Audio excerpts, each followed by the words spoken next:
मेरे चैनल से जुड़े हुए तमाम शिक्षक भाई बहनों का स्वागत है। नमन है, वंदन है, अभिनंदन है। दोस्तों, सुप्रीम कोर्ट ने शिक्षकों को हटाने पर जो फैसला राज्य सरकार ली है उस सारे फैसलों को रद्द कर दिया है। जी हाँ, क्या होता है कि सबसे ज़्यादा अगर कई समस्याओं का सामना करना पड़ता है, नियम बदलता है या नियमावली में परिवर्तन होता है, तो वो शिक्षकों के नियमावली में होता है। चाहे वो कोई भी राज्य हो, बिहार हो, झारखंड हो, मध्य प्रदेश हो, जो भी हो। देखिए, एक मामला झारखंड से जुड़ा हुआ है कि जैसे शिक्षकों की बहाली हुई, उस समय नियमावली कुछ अलग था। उस नियमावली के तहत शिक्षकों की बहाली हुई, ठीक है। जो उस नियमावली के तहत जब शिक्षकों की बहाली हुई तो फिर आप नियमावली कैसे बदल सकते, समझ गए। ऐसे ही मामले बिहार में भी होते रहते हैं और अन्य राज्यों में भी, जबकि ये नियम है कि अगर जिस नियमावली के तहत शिक्षकों की अपॉइंटमेंट हुई है, जिस नियमावली के तहत आपने शिक्षकों की बहाली हुई है, क्या वो क्राइटेरिया जो है वो फुलफिल उस समय शिक्षक कर रहे हैं या नहीं कर रहे हैं। नहीं कर रहे हैं तो उस समय आप उनका योगदान नहीं लीजिए।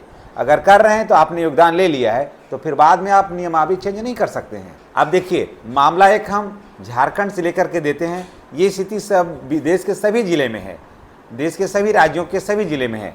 थोड़ा इसको देख लीजिए, तब आपको थोड़ा मामला जो है ना वह समझ में आ जाएगा। जब नियमावली आ गया था, शिक्षक आ गए थे, शिक्षकों की बहाली हो गई, शिक्षक काम करने लगे, वेतन भी मिल गया, फिर आप नियमावली चेंज कर लीजिएगा अपने मन से। तो नियमावली चेंज हो जाने से क्या होता है, बहुत सारे शिक्षक जो हो जाते हैं सिस्टम से आउट हो जाते हैं। तो इस पर कोर्ट ने कहा है कि जिस गुनाह का सज़ा शिक्षकों को दिया जा रहा है वो गुनाह शिक्षकों ने किया ही नहीं, तो आप उसे सज़ा आप कैसे दे सकते हैं। तो आइए देखते हैं इस अखबार के कटिंग के माध्यम से, और आप भी जानिएगा ना तो आश्चर्य करिएगा।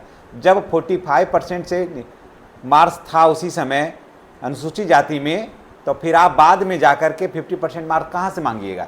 थोड़ा देखिए इसको तो समझ में आ जाएगा। देखिए क्या है, शिक्षकों को हटाने का फैसला सुप्रीम कोर्ट में ने किया रद्द। क्या है मामला, थोड़ा देख लेते हैं।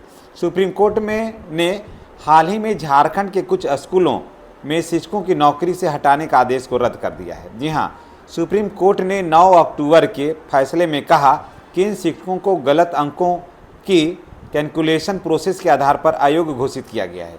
यहाँ थोड़ा फिर से देख लीजिए। सुप्रीम कोर्ट ने कहा कि 9 अक्टूबर के फैसले में यह कहा कि इन शिक्षकों को गलत अंकों के कैलकुलेशन प्रोसेस के आधार पर अयोग्य घोषित किया गया है, जबकि यह आधार नोटिस में शामिल नहीं था, यानी कि नियमावली में शामिल नहीं था।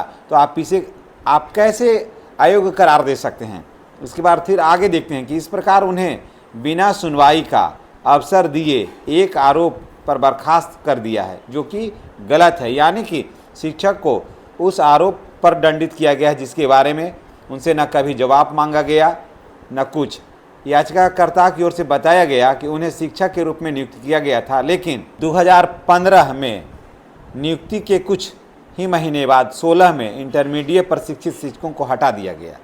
इसका मुख्य रूप से शोकॉज नोटिस, कारण बताओ नोटिस में यह आरोप लगाया गया था कि अपीलकर्ताओं ने शिक्षक पद के लिए आवश्यक न्यूनतम 45% अंक प्राप्त नहीं किए हैं, ये कहे।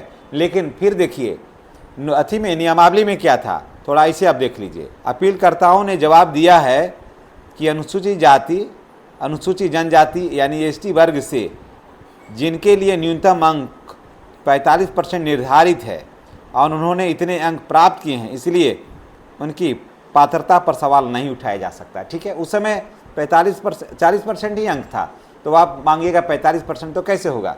फिर यहाँ फिर थोड़ा देख लेते हैं। 2016 में इंटरमीडिएट प्रशिक्षित शिक्षकों को पद से हटाने से मामला जुड़ा हुआ है, 2016 का। बाद में मामला गया सुप्रीम कोर्ट ने कहा है कि शिक्षकों को उस आरोप का दंड मिला है जिस बाबत उन्हें जवाब ही नहीं मांगा गया। यानी कि शिक्षकों को ऐसे जगह पर रखा गया जिसका नियमावली का वो तो पालन तो किए, बाद में नियमावली में आप संशोधन कर दीजिएगा तो शिक्षक को तो हटना ही पड़ेगा वहाँ से। लेकिन सुप्रीम कोर्ट ने कहा कि नहीं, ये बिल्कुल गलत है।